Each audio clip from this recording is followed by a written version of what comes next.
I trained incorrectly for the Royal Marines when I joined 7 years ago. Here are 5 things I would have changed in the lead up. But before we get into that, I need to tell you actually what I was doing to train all those years ago so that you can have a little bit of context around the situation. So like I'd imagine many of you are, my focus was mainly bodyweight stuff, mainly just thrashing myself every single session.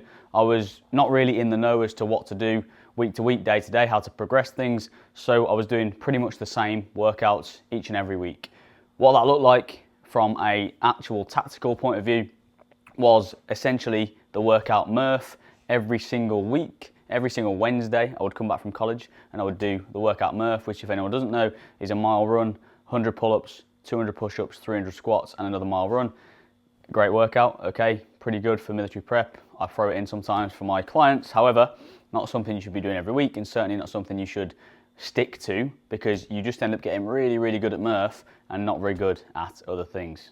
So without further ado, let's get into the 5 things I'd have done differently on my journey into Royal Marines training or any other military course you can map this over into. So number 1 is more of a focus on zone 2 training. I don't think I did any aerobic work on the way up to my training. My primary focus was every single run, I would go balls to the wall as hard as possible, which again, I imagine a lot of you do, and that's how you view your training. Aerobic work has a massive place in military training or any other performance-based goal. What it allows us to do is actually stack a load of volume or mileage without getting burnt out. So if you're going to do 3 runs a week and they're going to be 5 miles a time, if you smash yourself every single time, you're quickly going to arrive at burnout, and it's really, really difficult to get into those higher mileage weeks. Whereas if we put a bigger focus on zone 2 or lower intensity work, then it's very, very easy to go out and do a 6 mile, 7 mile, whatever, and not feel the effects the next day. And therefore we can stack a load of volume, stack a load of mileage, and actually get better at the endurance piece of training.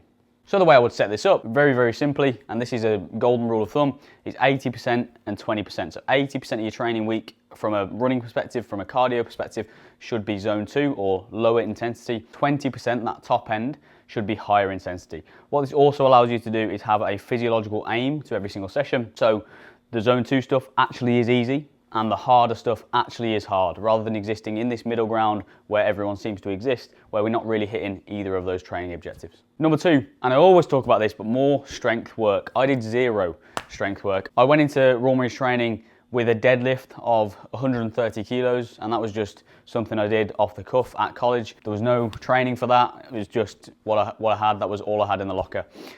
So I was pretty weak, all right, and top end strength wasn't there. My quality muscular contractions weren't made. So in order to progress and in order to do better in Royal Marines training and actually perform well when I had weight on my back, when I had to carry people, this and that, I would have focused more on mainly lower body strength, but also upper body top end strength to give myself a little bit more robustness as I went through the process. The way this actually manifested, as a little side note, was on the bottom field. You have to do a 200 meter fireman's carry with your mate on your back, plus all of your kit. Both of you have full kit on. It has to be done in 90 seconds. I couldn't quite get the power I needed to move with that amount of weight because, again, I just didn't have the strength and conditioning background. It was no surprise that the lads who come from a rugby background or had a decent background in strength actually crossed the line in decent time, and it wasn't that difficult for them. It seemed impossible for me. So that's something I definitely would have changed. Number 3 then would be more low impact work. So again, I always talk about this, and this is linking back to my first point in terms of we can stack more volume, stack more cardio without burning out or running into issues. If we're just running and that's our only source of cardio, then again, there's going to be an upper limit as to how much we can do in a given week, because there's an impact element, there's an impact component. Every time we run, every step we take, we're absorbing about 5 to 9 times our body weight every single step. So that's high impact. If we're going to do 3 to 5 runs a week, that's going to be starting to mount up. If we can, however, keep it at 3 runs a week and progress those runs inside those 3 runs, and then have the other 2 cardio sessions on lower impact equipment, then that means we can expand or increase the amount of cardio we're actually doing on a total basis and actually increase our fitness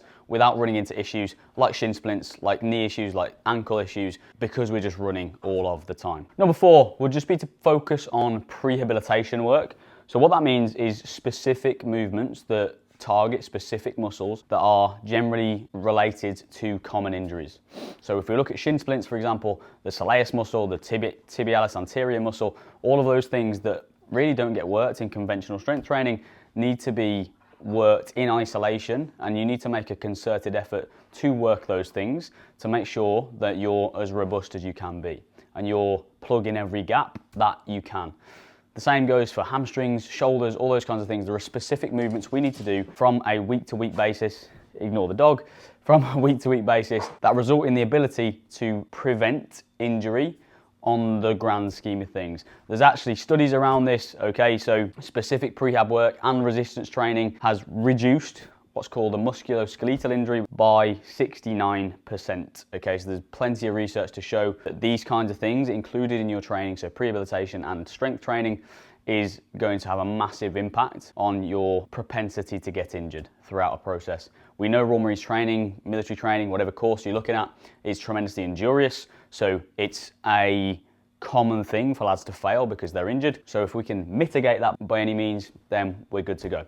And finally, number 5, and something that I alluded to at the start of the video, was basically to progress each and every week. A lot of people are, specifically if they're not following a structured program, which would be kind of contained within this, if they're not following a structured program, they can just do one workout one week and then do the same workout the next week and the same workout the next week. And we end up just spinning our wheels and actually just treading water and not really moving forward with anything we're doing from a training perspective. This is just wasted time, effectively, wasted effort, wasted energy, okay? And it actually is counterproductive to what we want to do. So I link back to myself doing Murph every single week and not really progressing the workout, not adding weight vests or not adding reps, not adding mileage, and just doing the same exact thing. What happens is the body accommodates that stimulus very, very quickly and actually starts to just not adapt to whatever we're giving it. And again, if we're in the gym and we're putting effort in and sweating and putting time and energy into something and we're not getting a return from that, that seems like wasted time to me, seems like wasted energy. So what I would look to do and aim to do is progress things week on week and make sure that actually the program I'm on is structured and progressing me through a block of training. So how we do it with the one-to-one guys on our coaching team is essentially every 6 weeks we will test.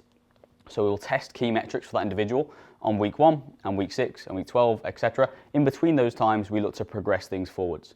What happens then is, because we've exposed the body to different stimulus and new stimulus every single week, the body has to then adapt to that stimulus, which is called getting fitter or getting stronger. Okay, so then when you retest in 6 weeks' time, you're in a better place. If this sounds like something that would be interesting to you and something that would be of value to you, then there is a link in the description below to apply for my one-to-one coaching. You can work with myself and the team on a one-to-one basis. We have a few spaces up until the end of the year if you're watching this before the start of 2025. And if you're watching this afterwards, then hopefully there's still spaces left. However, they are limited. Of course, we can only work with a certain amount of people and demand is fairly high at the minute, which is always good.